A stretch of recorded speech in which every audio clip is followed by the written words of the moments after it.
जय हिंद साथियों। मैं आर के स्वामी आप सभी का स्वामी क्लासेस फाजिलका में स्वागत करता हूं।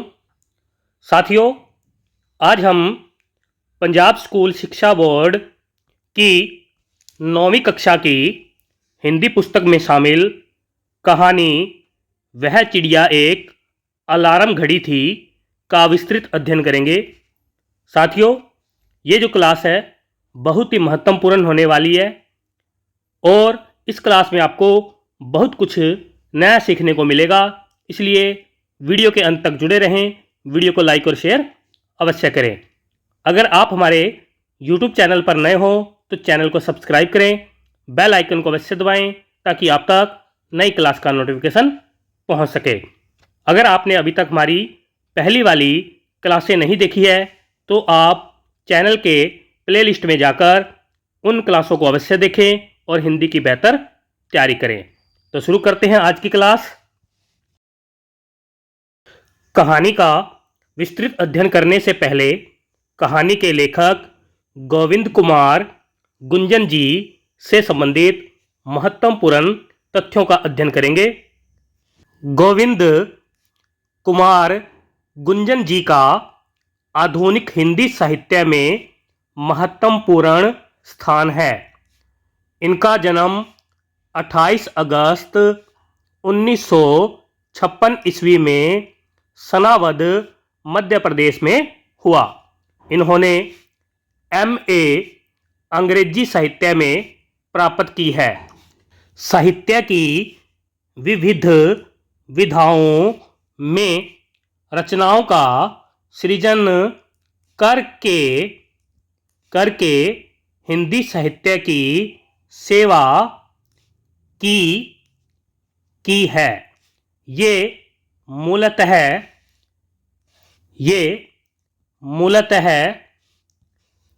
कवि तथा ललित निबंधकार हैं। ललित निबंधों की रचना में इनकी खास पहचान है। इनके निबंध वैचारिक एवं वैज्ञानिक दृष्टिकोण से संपन्न होते हैं। इसके अतिरिक्त कहानी लेखन में भी गोविंद कुमार गुंजन जी सिद्धहस्त हैं। इनकी रचनाएं इनकी रुका हुआ संवाद कविता संग्रह 1998 ईस्वी, समकालीन हिंदी गजलें सहयोगी प्रकाशन 2001 में, कपास के फूल सविता की तितली ललित निबंध संग्रह 2002 में, पंखों पर आकाश उपन्यास 2007 ईस्वी में, ज्वाला भी जलधार भी ललित निबंध संग्रह है। इन्हें प्रथम समानांतर नवगीत अलंकार 1994 ईस्वी, अखिल भारतीय अंबिका प्रसाद दिव्य प्रतिष्ठा पुरस्कार 2002 ईस्वी में, निर्मल पुरस्कार हिंदी निबंध हेतु 2002 ईस्वी में, मध्य प्रदेश साहित्य अकादमी का बाल कृष्ण शर्मा नवीन पुरस्कार 2007 ईस्वी में आदि पुरस्कारों से नवाजा गया है। आगे देखते हैं। कहानी वह चिड़िया एक अलार्म घड़ी थी बहुत ही महत्वपूर्ण कहानी है, बहुत ही अच्छी कहानी है। इस कहानी में आपको बहुत कुछ नया सीखने को मिलेगा। शुरू करते हैं कहानी। अब मोबाइल फ़ोन में अलार्म उपलब्ध रहने से अलार्म घड़ियों की बाजार में मांग घटने लगी है, परंतु एक समय घरों में अलार्म घड़ी महत्वपूर्ण वस्तु हुआ करती थी। परीक्षा के दिनों में सिरहाने रखी अलार्म घड़ी भोर में यानी कि सुबह में जगाती थी। सुबह जल्दी यात्रा करनी होती तो रात को घड़ी में अलार्म लगा देते थे ताकि सुबह समय पर उठा जा सके। अलार्म घड़ियाँ बहुत काम आती थी, परंतु आज जैसे हर किसी के पास मोबाइल फ़ोन है, कुछ इसी तरह पहले सबके पास घड़ियाँ उपलब्ध नहीं रहती थी। कलाई पर घड़ी एक उपहार हुआ करती थी। परीक्षा में पास होने पर और कॉलेज में दाखिला होने पर बच्चों को दिलवाई जाती थी। तो शादी में दूल्हे को ससुराल पक्ष वाले घड़ी अवश्य देते थे। कई सरकारी विभागों में सेवा निवृत्ति पर भी घड़ी देने की परंपरा थी। हम लोग कहते थे कि सेवा निवृत्ति के बजाय नौकरी लगने पर विभाग द्वारा पहले ही कर्मचारी को एक घड़ी भेंट में दी जानी चाहिए ताकि वह समय पर अपने काम पर उपस्थित हुआ करे। मुझे पहली बार कलाई घड़ी तब मिली थी जब मैंने कॉलेज में प्रवेश पाया था, और पहली अलार्म घड़ी भी मुझे कॉलेज में एक निबंध प्रतियोगिता में प्रथम पुरस्कार स्वरूप मिली थी। उस अलार्म घड़ी में चाबी भरकर अलार्म की घंटी बार बार बजाकर उसके सम्मोहक प्रभाव को मैं बहुत गहराई तक महसूस करता था। वह मुझे जागृत करने वाली ध्वनि थी जो रोमांचित कर देती थी। उस ध्वनि का नशा और स्वाद अब महंगे से महंगे अलार्म ध्वनि वाले मोबाइल फ़ोन से भी नहीं मिलता। संवेदना के स्तर सदैव एक जैसे नहीं रहते। कभी उनकी सघनता घट जाती है, तब बड़ी बड़ी बातें भी उतना रस नहीं देती। यह सब मानवीय मनों की संवेदनाओं का खेल है। जिन दिनों हमारे पास कोई घड़ी नहीं थी, तब पिताजी कहा करते थे कि तुम्हें सुबह जितने बजे भी उठना हो, तुम अपने तकिए से कहकर सो जाओ कि सुबह मुझे इतने बजे उठा देना।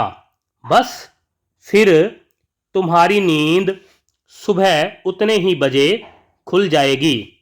बचपन में कितनी ही बार इस फॉर्मूले को अपनाया था और सही पाया था।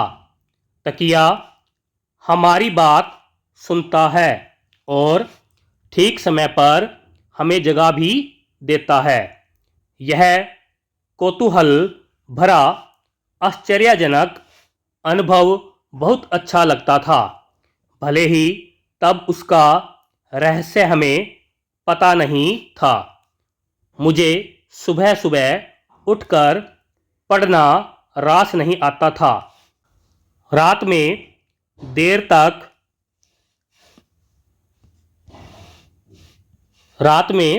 तक पढ़ना सुहाता था।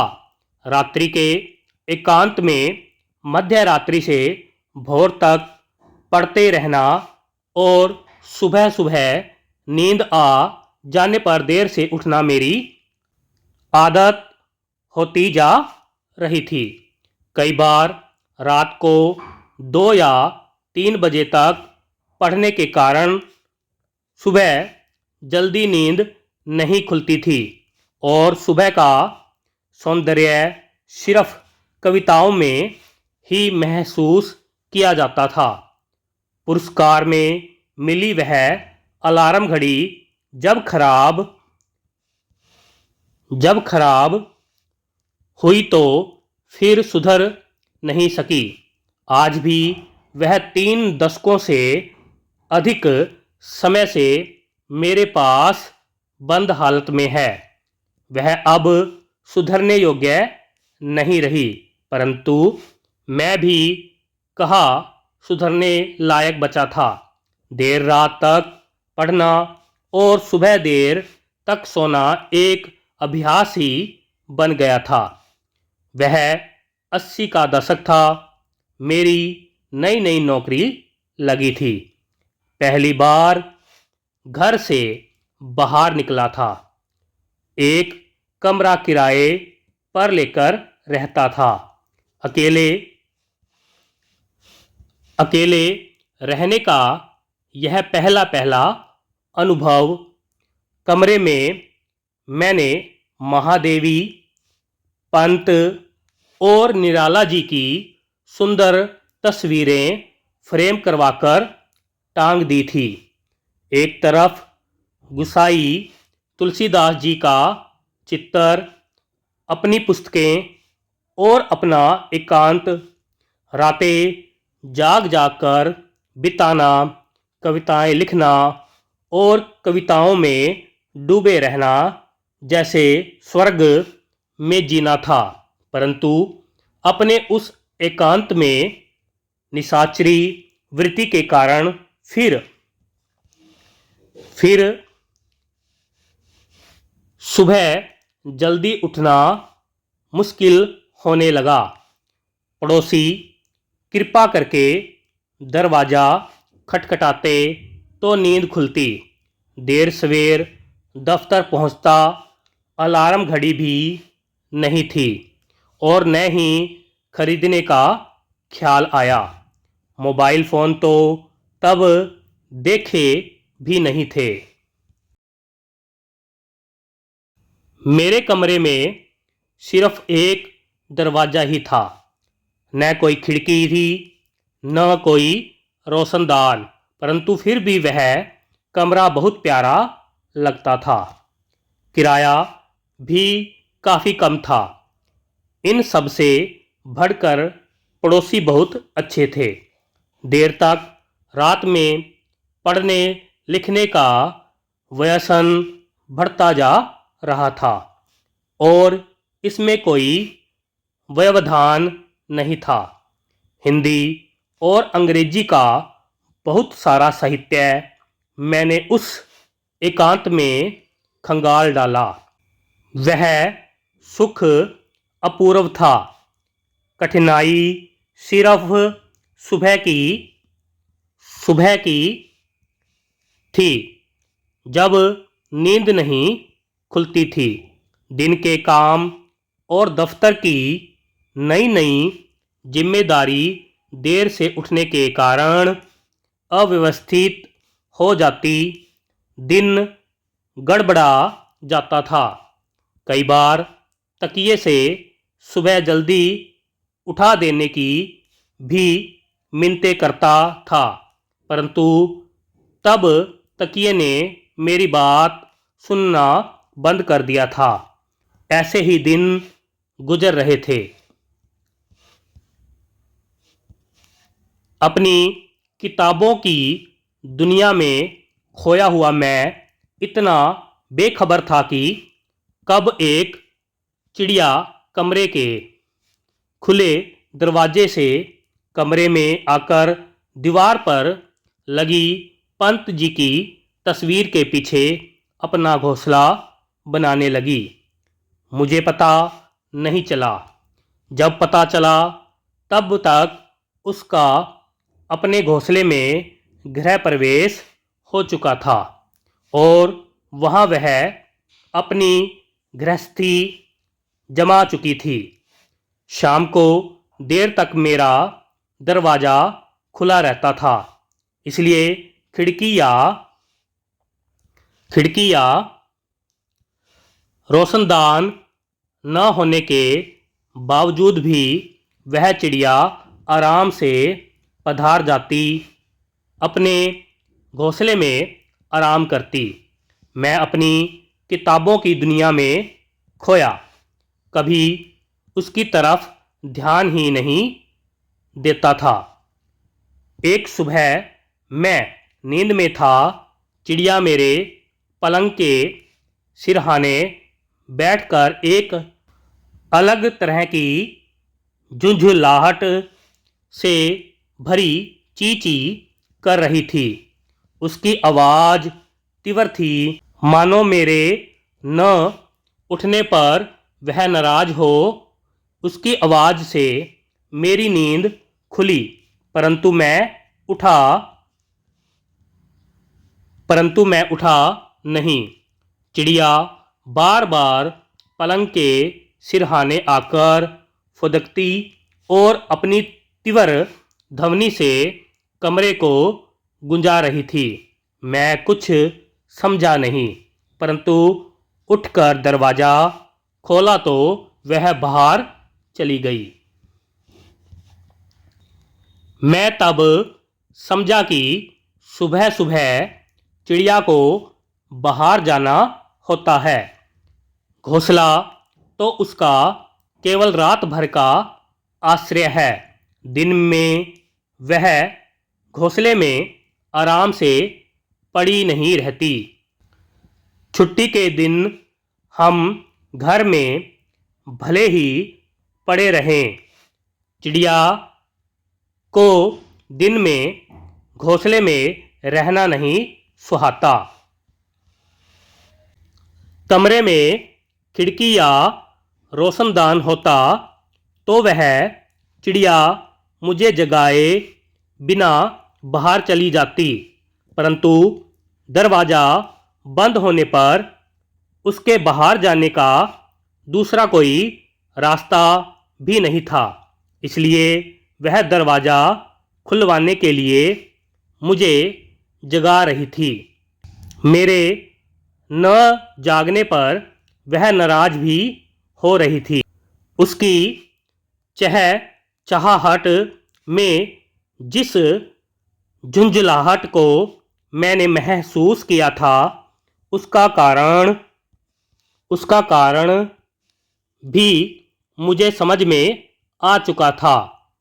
दरवाज़ा खुलते ही चिड़िया तेजी से चली गई थी और शाम को फिर लौट आई, चुपचाप पंत जी की तस्वीर के पीछे बनाए हुए अपने घोंसले में। दूसरे दिन सुबह फिर मेरी नींद नहीं खुली थी।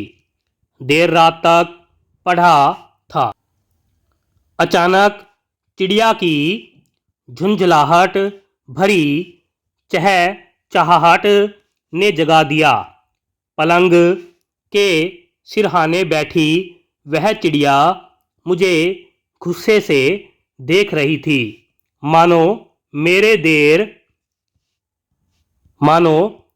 देर तक सोने के कारण वह मुझसे नाराज हो।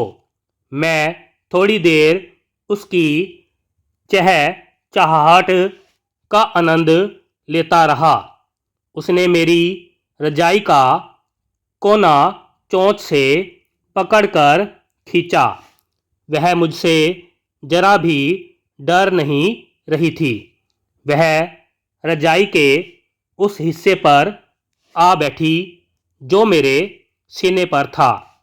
उसका इस तरह मेरे ऊपर आना बहुत अच्छा लगा था।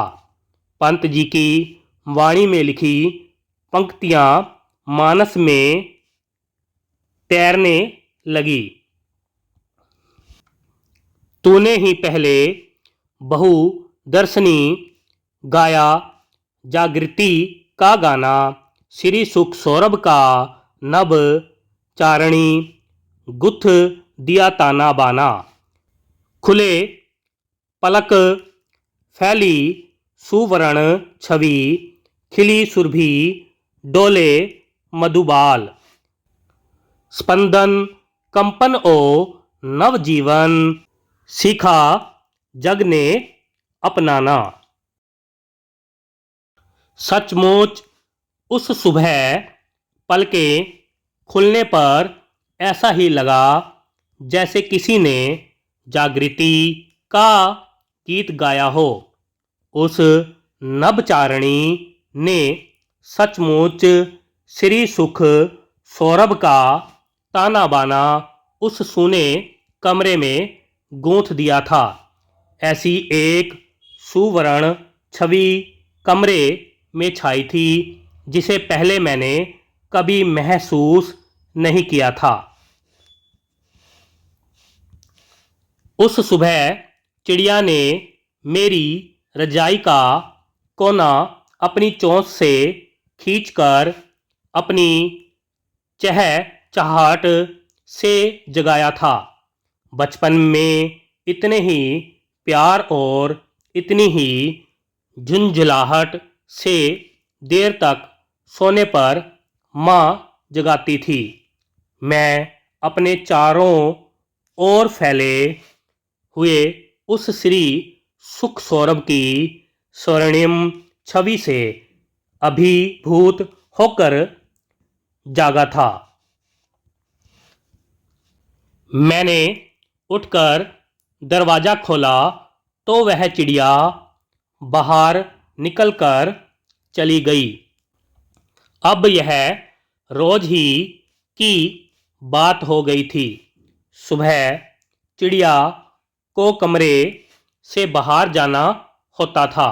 वह जल्दी जग जाती और दरवाज़ा खुलवाने के लिए मेरे पलंग के सिरहाने बैठकर चहचहाती और मेरी नींद खुल जाती।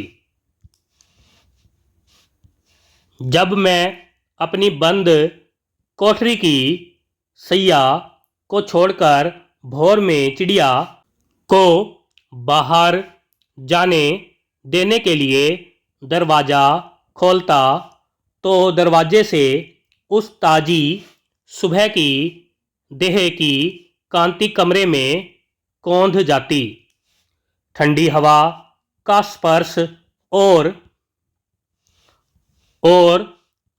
बहुत कोमल कांत उजाला आँखों को सहलाता। मुझे लगा किसी अप्रितम अनुभव को मैं देर तक सोकर व्यर्थ करता रहता हूँ। अब भी मैं रात को देर तक पढ़ता हूँ, परंतु अब वह चिड़िया मेरी अलार्म घड़ी है जो मुझे अपने साथ सुबह जगा लेती है। अब वह पलंग के सिरहाने या मेरी रजाई पर बैठकर मधुर चहचहाहट से मुझे जगाती है। उसकी चहचहाहट में अब वह झुंझलाहट नहीं, एक वात्सल्य भरी जागृति है। यह किसी घड़ी की यांत्रिक ध्वनि नहीं है, अपनेपन से भरी पुकार है जो मुझे आसमान से अवतरित होती हुई प्रातःकाल की सुमंगल घड़ी में पुकारती है। उस सुमंगल घड़ी में सरिताओं का जल, आकाश की वायु, सूर्य का प्रकाश सब अपनी निर्मलता के चरम पर पहुंचकर सृष्टि में नए फूल खिलाने का उपक्रम करते हैं। अब मैं चिड़िया के साथ जगना सीख गया था और सुबह की फूलों की सुगंध से भरी ताजगी का वरदान पाने लगा था। रविंद्रनाथ ने अपनी जीवन स्मृति में सच ही लिखा है, मैं देवदार के जंगलों में घूमा, झरनों के किनारे बैठा, उसके जल में स्नान किया, कंचनजंगा की मेघ मुक्त महिमा की ओर ताकता बैठा रहा। लेकिन जहां मैंने यह समझा था कि पाना सरल होगा, वहीं मुझे खोजने पर भी कुछ नहीं मिला। परिचय मिला, लेकिन और कुछ देख नहीं पाया। रतन देख रहा था, सहसा वह बंद हो गया। अब मैं डिबिया देख रहा था, लेकिन डिबिया के ऊपर कैसी ही मीनाकारी क्यों न हो, उसको गलती से डिबिया मात्र मानने की आशंका नहीं रही। सच है, एक बार रतन दिख गया तो फिर भले ही डिबिया बंद हो जाए, पर उस डिबिया में रतन है, यह अनुभूति नहीं जानी चाहिए। रविंद्रनाथ की इन पंक्तियों में डिबिया की मीनाकारी का भी जो उल्लेख है वह महत्वपूर्ण है। उस चिड़िया ने डिबिया खोलकर मुझे भी उषा सुंदरी के रतन दिखा दिए थे। उसका यह उपकार मैं भला कैसे भूलता। दरवाज़ा खोलते ही चिड़िया चहचहाती हुई बाहर जाती, मानो मुझे कहती हुई जा रही हो कि देखो, यह मीनाकारी वाली सुंदर डिबिया खुल रही है, फिर यह बंद हो जाएगी, फिर तो दिन भर मीनाकारी से सजी डिबिया ही दिखाई देगी। इसके रतन नहीं दिखेंगे। मैं उस वात्सल्यमयी चिड़िया के उस उपकार को बहुत कृतज्ञता से महसूस करता हूँ। उसने मुझे उस घड़ी जगना सिखाया जब धरती ओस के मोती बिखरा कर हर नए खिल रहे फूल का अभिनंदन कर रही होती है। यहीं पर यह कहानी समाप्त हो जाती है। आशा करता हूँ कि आपको कहानी अच्छी लगी होगी और इस कहानी से आपको बहुत कुछ नया सीखने को मिला होगा। इसी प्रकार से निरंतर अध्ययन करने के लिए चैनल को सब्सक्राइब करें, बेल आइकन को अवश्य दबाएं ताकि आप तक नई क्लास का नोटिफिकेशन पहुंच सके। तो मिलते हैं अगली क्लास में, तब तक के लिए जय हिंद।